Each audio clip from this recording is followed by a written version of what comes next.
ಬಂಧುಗಳೇ ನಮಸ್ಕಾರ. ನಾನು ನಿಮ್ಮ ಗೌರೀಶ್ ಮಾತಾಡ್ತಾ ಇದ್ದೀನಿ.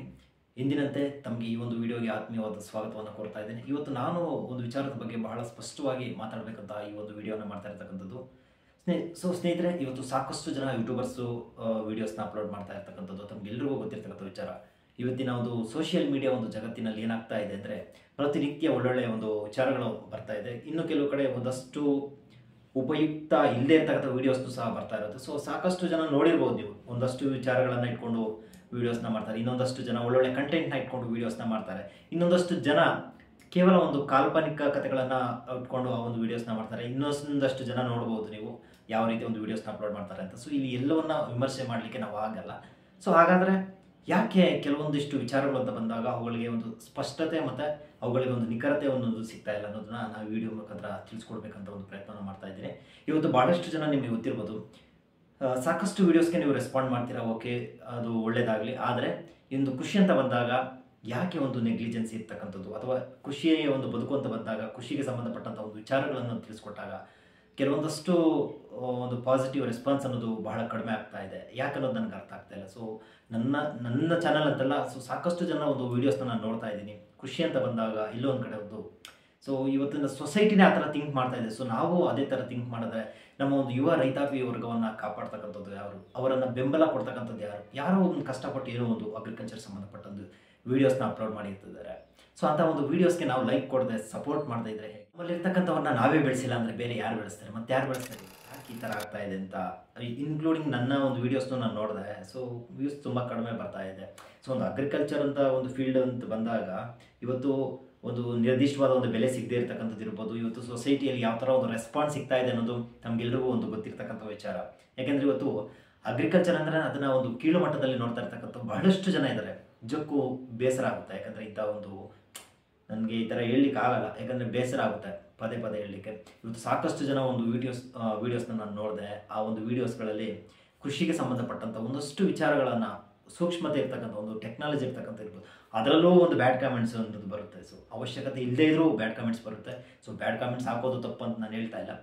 ಉಪಯುಕ್ತ ಇರ್ತಕ್ಕಂಥ ಒಂದು ಮಾಹಿತಿ ಬಂದಾಗ ಅದಕ್ಕೆ ಒಂದು ರೆಸ್ಪಾಂಡ್ ಅನ್ನೋದು ಬೇಕಾಗುತ್ತೆ. ಅದು ಪಾಸಿಟಿವ್ ಇದ್ರೆ ತುಂಬ ಚೆನ್ನಾಗಿರುತ್ತೆ. ಯಾಕಂದರೆ ಒಂದು ಪಾಸಿಟಿವ್ ಒಂದು ರೆಸ್ಪಾಂಡ್ ಅಂತ ಬಂದಾಗ ಆ ಒಂದು ಕ್ರಿಯೇಟರ್ಸ್ಗೆ ಆ ಒಂದು ಪ್ರತಿಕ್ರಿಯೆಯಾದ ಒಂದು ಫಲಿತಾಂಶ, ಅದ್ರ ಪ್ರತಿಫಲ ಸಿಗೋದು ಬಹಳ ಖುಷಿ ಆಗುತ್ತೆ. ಈ ಒಂದು ವಿಡಿಯೋಗೂ ರೆಸ್ಪಾನ್ಸ್ ಸಿಗುತ್ತೆ ಅಂತ ನಾವು ಎಕ್ಸ್ಪೆಕ್ಟ್ ಮಾಡಲಿಕ್ಕೆ ಆಗಲ್ಲ. ಆದರೆ ಒಂದಷ್ಟು ಒಳ್ಳೆಯ ವಿಚಾರಗಳನ್ನು ನಾವು ಇಟ್ಕೊಂಡಾಗ ಆ ಒಂದು ವಿಚಾರಗಳಿಗೆ ಸಂಬಂಧಪಟ್ಟಂತೆ ಒಂದಷ್ಟು ಒಂದು ಪಾಸಿಟಿವ್ ರೆಸ್ಪಾಂಡ್ ಇರ್ಬೋದು, ಅಥವಾ ಒಂದಷ್ಟು ಲೈಕ್ ಮಾಡೋದಿರ್ಬೋದು, ಶೇರ್ ಮಾಡೋದಿರ್ಬೋದು. ಸೊ ಈ ಥರದ್ದೊಂದು ಮಾಹಿತಿಗಳನ್ನು ನಾವು ಶೇರ್ ಮಾಡ್ಕೊಂಡಾಗ ಏನಾಗುತ್ತೆ ಅಂದರೆ, ಆಟೋಮೆಟಿಕ್ಲಿ ನಮ್ಮ ಒಂದು ರೈತರನ್ನು, ಅಂದರೆ ಎಸ್ಪೆಷಲಿ ನಾವು ಇವತ್ತು ಏನು ಯಂಗ್ ಜನ್ರೇಷನ್ ನೋಡ್ತಾ ಇದ್ದೀವಿ, ಅವರನ್ನು ನಾವು ಇಂಪ್ರೆಸ್ ಮಾಡ್ದಂಗೆ ಆಗುತ್ತೆ, ಅವರಿಗೆ ನಾವು ಮೋಟಿವೇಟ್ ಮಾಡ್ದಂಗೆ ಆಗುತ್ತೆ. ಸೊ ಅವರ ಒಂದು ಮಾರ್ಗದರ್ಶನದ ಜೊತೆಗೆ, ಸೊ ಹಿರಿಯರ ಒಂದು ಮಾರ್ಗದರ್ಶನದ ಜೊತೆಗೆ ಯಂಗ್ಸ್ಟರ್ಸ್ನ ಒಂದು ಆಸಕ್ತಿ ಏನಿದೆ ಒಂದು ಕೃಷಿಗೆ ಸಂಬಂಧಪಟ್ಟಂತೆ ಅವರಿಗೆ ನಾವು ಪ್ರಚೋದನೆ ಕೊಡಬೇಕಾಗುತ್ತೆ. ಸೊ ಇಲ್ಲ ಅಂದರೆ ಮುಂದಿನ ದಿನಗಳಲ್ಲಿ ಜೊಕ್ಕು ಭಾಳ ಅದು ಊಹೆ ಮಾಡ್ಕೊಳ್ಳೋಕ್ಕೂ ಆಗಲ್ಲ ರೈತರಿಲ್ಲ ಅಂದರೆ. ಸೊ ಏನೆಲ್ಲ ಒಂದು ಪರಿಸ್ಥಿತಿಗಳನ್ನು ನಾವು ಎದುರಿಸಬೇಕು ಅನ್ನೋದು ತಮಗೆಲ್ರಿಗೂ ಗೊತ್ತಿರ್ತಕ್ಕಂಥ ವಿಚಾರ. ಸೊ ನಾನೇ ಅಲ್ಲ, ನನ್ನ ರೀತಿಯ ಯಾವುದೇ ರೀತಿಯ ಒಬ್ಬ ಕನ್ನಡ ಯೂಟ್ಯೂಬರು ಕೃಷಿಗೆ ಸಂಬಂಧಪಟ್ಟಂತೆ, ಅಗ್ರಿಕಲ್ಚರ್ಗೆ ಸಂಬಂಧಪಟ್ಟಂತೆ ಯಾವುದೇ ಒಂದು ಅಪ್ಡೇಟ್ಸ್ನ ಕೊಟ್ಟರು ಅವರ ಒಂದು ಪ್ರಾಮಾಣಿಕತೆಗೆ ಒಂದು ಬೆಲೆಯನ್ನು ಕೊಡಬೇಕು, ಒಂದು ಬೆಲೆಯನ್ನು ನಾವು ಕೊಡಬೇಕಾಗುತ್ತೆ. ಎಲ್ಲರೂ ಅಷ್ಟೇ ನೋಡಿ, ವೀಡಿಯೋಸ್ನ ನೋಡಿ ಸಪೋರ್ಟ್ ಮಾಡಿ. ಇಲ್ಲ ಈ ರೀತಿ ಒಂದು ಮಿಸ್ಟೇಕ್ಸ್ ಆಗ್ತಾ ಇದೆ ನಿಮ್ಮ ಚಾನಲಿಂದ, ಸೊ ಈ ರೀತಿ ಒಂದು ಮಿಸ್ಟೇಕ್ಸ್ನ ಬದಲಾವಣೆ ಮಾಡ್ಕೊಳ್ಳಿ, ನಿಮ್ಮ ಚಾನಲ್ ಇನ್ನೂ ಚೆನ್ನಾಗಿ ಬೆಳೆಯುತ್ತೆ ಅಂತ ಕಮೆಂಟ್ ಮಾಡಿ. ಸೊ ಪಾಸಿಟಿವ್ ಕಮೆಂಟ್ ಮಾಡಿ, ಎಲ್ಲರೂ ಅಕ್ಸೆಪ್ಟ್ ಮಾಡ್ಕೋತಾರೆ. ಅದು ನೆಗೆಟಿವ್ ಮಾಡಿದ್ರು ಏನು ಮಾಡ್ಲಿಕ್ಕಾಗಲ್ಲ, ಅದನ್ನ ಅಕ್ಸೆಪ್ಟ್ ಮಾಡ್ಕೊಳ್ಬೇಕು. ಬಟ್ ಅವರ ಒಂದು ತಪ್ಪು ಏನಾದರೂ ಇದೆ, ಇನ್ಕ್ಲೂಡಿಂಗ್ ನನ್ನ ಚಾನಲ್ ಏನೋ ತಪ್ಪಿದೆ, ದಯವಿಟ್ಟು ಅದನ್ನ ಕಮೆಂಟ್ ಸೆಕ್ಷನ್ ಕಮೆಂಟ್ ಮಾಡಿ. ನಾವು ಬದಲಾಗಬೇಕಾಗುತ್ತೆ. ಯಾಕಂದರೆ ನಾವು ವೀಡಿಯೋ ಮಾಡಿ ಅಪ್ಲೋಡ್ ಮಾಡಿದ್ವಿ ಅಂದರೆ ಅಂದಿದ ತಕ್ಷಣ ನಾವೆಲ್ಲ ಕರೆಕ್ಟಾಗಿದ್ದೀವಿ ಅನ್ನೋದಲ್ಲ. ಸೊ ನಾವು ಕೆಲವೊಂದು ಸಮಯ ಸಂದರ್ಭ ತಪ್ಪಾಗಿರುತ್ತೆ. ಸೊ ಸಾಕಷ್ಟು ಜನ ಯೂಟ್ಯೂಬರ್ಸ್ ಅಪ್ಲೋಡ್ ಮಾಡೋದಕ್ಕೆ ಮುಂಚೆ ಕೆಲವೊಂದು ಸಲ ಯೋಚನೆ ಮಾಡ್ತಾರೆ, ಇದು ಕರೆಕ್ಟಾಗಿದೆಯಾ, ಇದು ಇಂಪ್ಯಾಕ್ಟ್ ಆಗುತ್ತಾ, ಇದರಿಂದ ಏನಾದರೂ ಬದಲಾವಣೆ ಆಗುತ್ತಾ, ಇದು ಉಪಯುಕ್ತ ಆಗಿದೆಯಾ ಇಲ್ಲ ಅನ್ನೋದನ್ನ ಸಾಕಷ್ಟು ಜನ ಯೂಟ್ಯೂಬರ್ಸು ಅಪ್ಲೋಡ್ ಮಾಡೋಕ್ಕೆ ಮುಂಚೆ ಒಂದು ಸಲ ಯೋಚನೆ ಮಾಡ್ತಾರೆ. ಸೊ ನಾನು ಅಷ್ಟೇ ಅದೇ ರೀತಿಯ ಒಂದು ಇದರಿಂದ ಒಂದು ಉಪಯುಕ್ತವಾಗುತ್ತಾ ಇಲ್ವಾ ಅನ್ನೋದನ್ನು, ಇದರಿಂದ ಏನಾದರೂ ಸಮಸ್ಯೆಗಳಾಗ್ತಾವ ಅನ್ನೋದನ್ನ ನಾನು ಇಲ್ಲಿ ಚರ್ಚೆ ಮಾಡಲೇಬೇಕಾಗುತ್ತೆ. ಯಾಕೆಂದರೆ ನಾವು ಕೊಡ್ತಕ್ಕಂಥ ಒಂದು ಮಾಹಿತಿ 10 ಜನ ಅಥವಾ 100 ಜನ ಅಥವಾ ಲಕ್ಷಾಂತರ ಜನ ನೋಡುವಂಥ ಒಂದು ಚಾನ್ಸಸ್ ಇರುತ್ತೆ. ಸೊ ಅವರ ಮೇಲೆ ಒಂದು ಯಾವ ರೀತಿ ಒಂದು ಎಫೆಕ್ಟಿವ್ ಬೀಳುತ್ತೆ ಅನ್ನೋದನ್ನು ಸಹ ಬಹಳ ಇಂಪಾರ್ಟೆಂಟ್ ಆಗಿರ್ತಕ್ಕಂಥದ್ದು.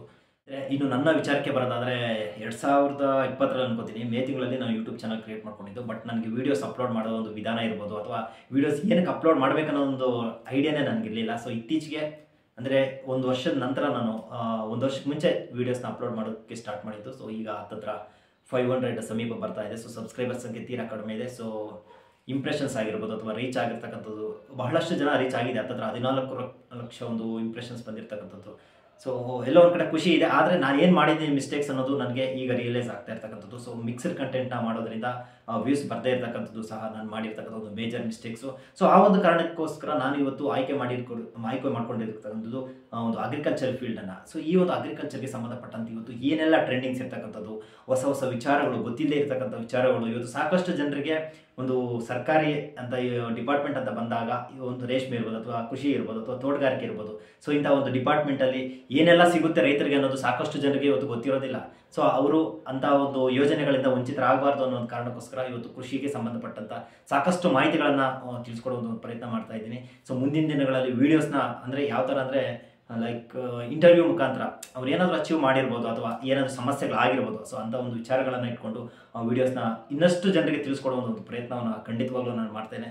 ಸೊ ನಿಮ್ಮೆಲ್ಲರ ಒಂದು ಆಶೀರ್ವಾದ, ನಿಮ್ಮೆಲ್ಲರ ಒಂದು ಸಪೋರ್ಟ್ ಇದ್ದರೆ ಖಂಡಿತವಾಗ್ಲೂ ನಮ್ಮ ಚಾನಲ್ನು ಸಹ ಗ್ರೋತ್ ಮಾಡ್ಬೋದು. ಅದರ ಜೊತೆಗೆ ಒಂದಷ್ಟು ಉಪಯುಕ್ತವಾಗಿರ್ತಕ್ಕಂಥ ಒಂದು ಮಾಹಿತಿಗಳನ್ನು ಹೊರತರುವಂಥ ಒಂದು ಪ್ರಯತ್ನ ನನ್ನದು. ಸೊ ನಿಮ್ಮೆಲ್ಲರ ಆಶೀರ್ವಾದ ಇದೆ ಅಂತ ಅಂದ್ಕೊಳ್ತೀನಿ.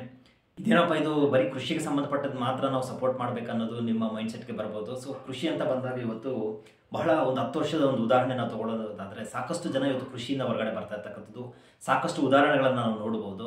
ಸೊ ಆ ಒಂದು ಕಾರಣಕ್ಕೋಸ್ಕರ ಇವತ್ತು ಇರ್ತಕ್ಕಂಥ ಯಂಗ್ ಜನ್ರೇಷನ್ನ ನಾವು ಮೋಟಿವೇಟ್ ಮಾಡಲೇಬೇಕಾಗಿದೆ. ಸೊ ಇವತ್ತು ಯಂಗ್ ಜನ್ರೇಷನ್ನ ಮೋಟಿವೇಟ್ ಮಾಡಿಲ್ಲ ಅಂದರೆ ಮುಂದೆ ಬರ್ತಕ್ಕಂಥ ಒಂದು ದಿನಗಳಲ್ಲಿ ಬಹಳ ಕಷ್ಟಕರವಾದ ಒಂದು ದಿನಗಳನ್ನು ನಾವು ಎದುರಿಸಬೇಕಾಗುತ್ತೆ. ಇವತ್ತು ಪ್ರತಿಯೊಂದು ಒಂದು ಉಪಯುಕ್ತವಾಗಿರ್ತಕ್ಕಂಥ ಒಂದು ಮಾಹಿತಿಯ ಜೊತೆಗೆ ಇವತ್ತೇನು ನಾವು ತಿಂತಕ್ಕಂಥ ಒಂದು ಅನ್ನದಿಂದ ಸಮೇತ ಪ್ರತಿಯೊಂದು ಕಾಳು ಸಮೇತ ಎಲ್ಲವನ್ನೂ ಸಹ ನಾವು ಆ ಒಂದು ಭೂಮಿಯಿಂದ ನಾವು ಬೆಳ್ಕೊಳ್ಬೇಕಾಗುತ್ತೆ. ಸೊ ಆ ಒಂದು ಕಾರಣಕ್ಕೋಸ್ಕರ ನಾವು ಎಲ್ಲರನ್ನ ನಾವು ಇಲ್ಲಿ ಎನ್ಕರೇಜ್ ಮಾಡಲೇಬೇಕಾಗಿದೆ.